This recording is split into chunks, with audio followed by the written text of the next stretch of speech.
ओम, अल्लाह, Waheguru, God, खुदा, राम।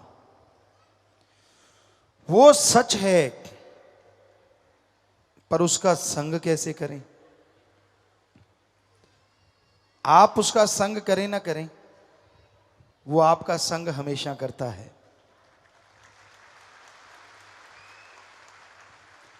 आप उसे माने ना माने, पर वो हमेशा आपके अंदर रहता है।